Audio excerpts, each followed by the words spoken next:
beautiful people. Hi guys. Welcome back. Anyway, yeah, for those of you who are new to this channel, this is Sam and Olga. And as you can see, we are a biracial couple. Black Obviously. and white. So yeah, we our channel is basically, you know, a lifestyle type of channel. We talk about lifestyle stuff, you know, and some of the differences obviously between, you know, us Cultures and upbringing. So yesterday, not yesterday, sorry, our last video that we uploaded, we were talking about some of these cultural differences that exist today, I don't know why, between us. And today we wanted to kind of like also touch on some of the stuff that we've also noticed in each other's culture, but kind of like also contradicts itself. Yeah, so like So that is what we want to continue quickly on that, and yeah, we'll continue. If we don't finish, we won't be able to finish that, so we'll definitely continue next week. But before we get into it, please don't hesitate to actually subscribe, like, share, you know, but most importantly, we want you, you know, to be part of this discussion. So please put down your comments and questions and anything you might, you know, have that would benefit us and the viewers as well. All right, so always welcome. Yes. So please, let's get into it and let's talk. Yeah, so before I start, I just want to let you guys know that this is just based on our experiences. This is just our opinions. Exactly. Yeah, so like Sam said, we're just going to talk about things that we have found about the other culture that has come to, you know, that is a little, either contradicting or just weird to us. And well, since I'm starting, one of the things that I've noticed when I first like moved in with him, and then I was exposed to his culture specifically, but not just Ghanaian culture, like African culture in general, right? I noticed that when a family has a baby and then the baby is growing but still kind of like, you know, in a child, right? Then basically the whole community pitches in to support the raising of that child. Exactly. And that's one of the first things I noticed, and one of the first things that I really liked, you know, because if a child wants to do something foolish and runs off, for example, to the neighbor, then the neighbor is going to tell the child, look, stop being foolish and go home. And then it goes to the next neighbor and they will do the same. So the kid has nowhere to go but home, because the whole community is kind of behind that type of mentality, right? Of how to, you know, to raise kids and all that stuff. So yeah, basically the whole village raises the kids in the same way, which I think is really cool. But then, like, so that had me thinking that the whole African community sticks together in general. But the more I was part of them and experiencing, you know, different settings, so whether it's going to church or whether it's going to parties or, you know, just having friends and acquaintances, and even, you know, watching things on TV, documentaries, like just being around the African world, so to speak, I have noticed that it's exactly the opposite, unfortunately. That the support is non-existent, you know. So once a kid reaches a certain age, then it's like the support goes out the window, and it's really sad. And that is one of the things that to this day I cannot seem to figure out why that is, because it doesn't just have to be your neighbor or, you know, just somebody. It could be someone in your own family, like a blood relative. And the fact that it takes somebody's input for another person's success, that right away is like, people are just not in that, like they don't want to be part of anyone's success, you know. And if they cannot find themselves to be capable of doing something, then they do anything possible and put their entire energy into making sure that their neighbor or their friend or their family member will also not do that or achieve certain things. So there's zero support. If anything, they put a lot of effort into trying to bring people down. Yeah. You know, and it goes from talking behind people's backs, you know, gossiping. Like the gossip is unbelievable. We have experienced it firsthand. You meet someone, and from the way they are with you and they talk to you, think that, you know, it's like family. But then once you part ways, what goes on behind, it's unbelievable. The talking, the judging, the gossip, you know, and all of these things. And one of the examples that I use to display how, you know, the African community within themselves, they do not support each other is this lady that I went to a couple of times to get my hair braided. Yeah, and usually if with my hair, if I would have to go to a salon to get my hair braided, it would cost me upwards of $800 or more, right? So I go to acquaintances or, you know, friends of friends who have referred me, and, you know, I get it done for like 150, $200, something like that, which is reasonable, you know, because you sit there for 5 hours and, you know, they're working, and so it's okay. And this lady was telling me that she had a store as well, so she was selling hair products and all kinds of African things. And she was telling me how her own country people, you know, they come to her and ask her to give her discounts on things or buy things on credit. And if she says that, okay, whatever article costs, or whatever haircut, for example, a haircut costs $20, they complain and say that it's too expensive. And then they go to the hairdresser across the street that is owned and operated by white people that charge $50 for the same haircut, and that they are willing to pay. Yeah. But 20 from your own, you know, from your own sister, so to speak, that is too expensive. And I've been hearing stories like this for the entire 11 years that I have been with him and around Africans. Yeah. So, and that is basically one thing that to me was very stuck out, and like I said, contradicts itself, because when it comes to raising kids when they're babies, they all pitch in as a community, right? But then once the kid is grown up, and then I was telling Sam, like if I have a child, and everybody is around and wishing good things and everything, you know, participating, giving advice and all these things, you know, but then when my child is, let's say, 15 years old and is a genius and is recommended to go to this school or that school, you'll see that the same people who were there supporting when he was a child, they will be so jealous to the point where, because maybe their kid is not up to that standard or whatever, you know, always playing comparison games, that they will put their entire energy to make sure that my kid will not be successful, or that at least nobody gets to know. So, and it's really sad. I mean, if half of that energy is being put into supporting each other, oh my goodness, you like the whole country, the whole community will go so far, you know, so far. And I mean, I'm not here to analyze or judge or anything like that. I just this is just what I have observed. Yeah, it's an observation. Yeah, this is what I've observed. Yeah. So, like she said, when she started, she said this is our own strictly opinions. Yeah.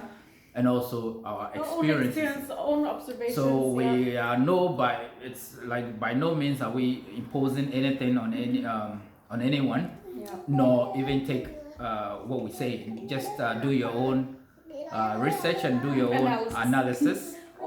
And you know, just come up with your own opinion. Yeah. Exactly. Everything she said about the African community is true. Everything, because I grew up from it, and it's still ongoing. I remember there was a time I saw somebody had shared a picture on Facebook, and the caption, the picture was like a lot of drinks, like alcohol, you know, like a party scene. Everybody was sitting around the table and having fun. They're all Africans, having fun, enjoying, you know, with each other and everything. The party was going on so well, and then it has a caption that reads, if you can come together and drink and have party and everything, but then when it comes to supporting each other or even sitting down with your fellow brother to even have a business, discuss anything of business nature, or get into business or something that had to do with business or anything that had to do with support, with progress, nothing. You don't get those things accomplished with the same people. And I thought his Julius is trying to distract us. I thought that was very cool. That really sums up everything we are talking about here. The African community in general, they are awesome in terms of like you said, when you are raising a kid or you are involved in that community, they seem to come together to raise that particular child. So when your parents is disciplining you and you want to run away to the next door, that next door neighbor has the same view as your parent. So there's no way you're going to escape that. To go lie on your parents or do other things with your parents, and that whole entire community believes in that same value, the same what do you call it, the system. So in that sense, you have no choice other than to actually listen to your parents and do what they ask you to do. As a child, you have no choice but to do what's right. So that being said, that is that. Which is great. Which is really awesome. Yeah, that is what's actually missing in the Western culture. It is awesome. But then, after the kid is grown up to a certain age, and now comes the real, responsibility of now the real support that you needed, to advance in life. Now you are adult, you're facing challenges, and you go to your fellow brother, or sister in that same community. You don't get that help. No, somebody as a child, somebody that you go to someone, or you think you can go to someone that you have that you grew up with, that you consider as your uncle or as your auntie, and you go to them and you're not gonna get anything. You're not gonna get even the support, and it hurts. And I'm not saying this is not that. This also doesn't apply in other cultures. It's just that the African one it's so huge. Like it's predominantly. That is why I'm even bringing it up, because I have noticed that, because we were in Canada, now we're in Germany, and it seems like every community that we come in contact with has these exact same traits, and no matter where you go.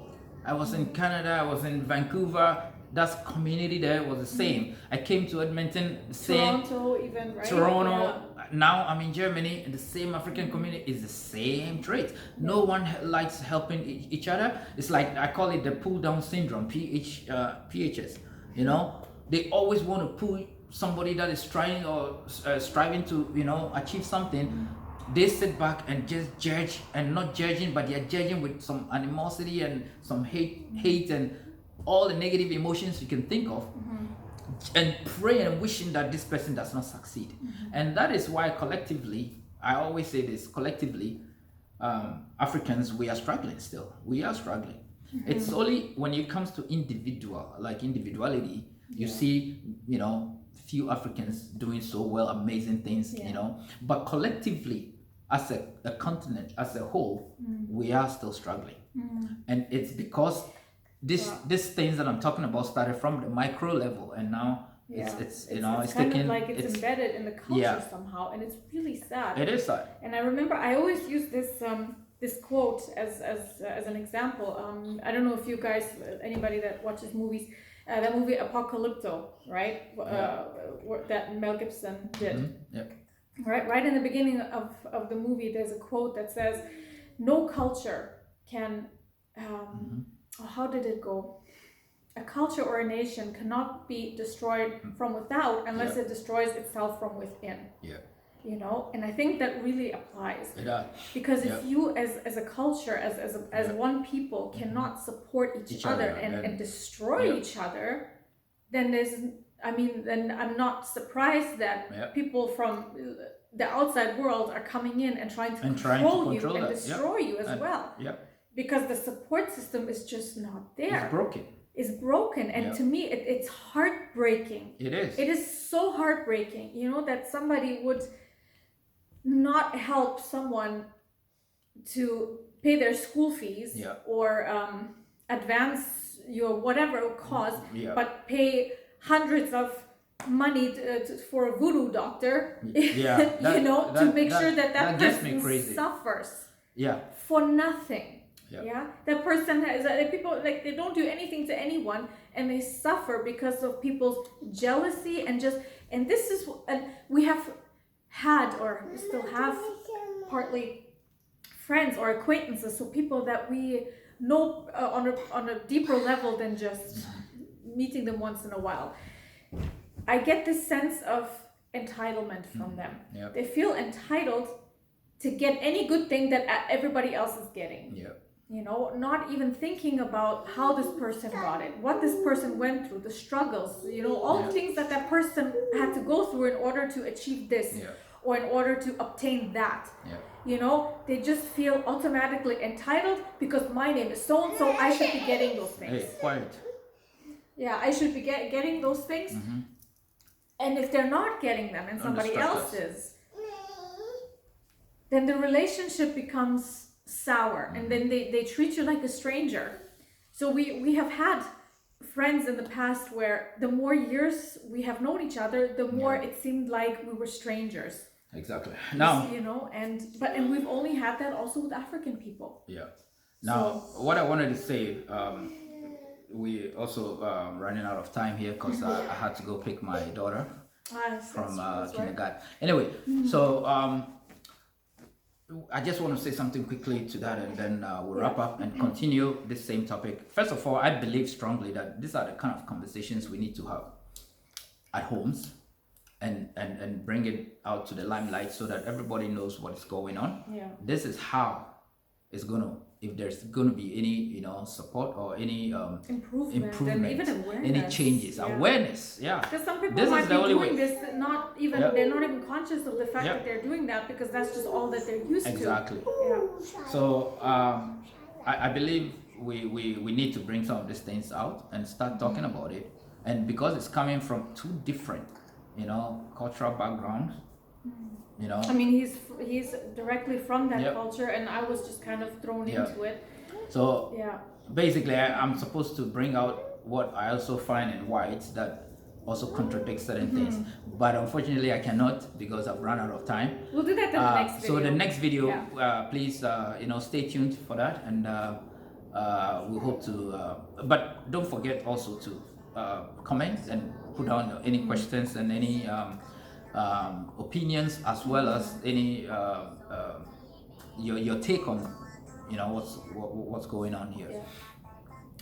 And also don't forget to subscribe, share, like, and stay blessed as always. Did you want to say one more thing? You said you wanted to say one more thing. No, basically just to add to maybe like, just to add like to wrap get up, the conversation started. That it's important to bring some of these things up, and so look out for our next video, you know, in continuation of what we're discussing right now here. All right. Until then, stay blessed, you. And then bis zum nächsten Mal, folks. Bis zum nächsten Mal. Bye. Yeah.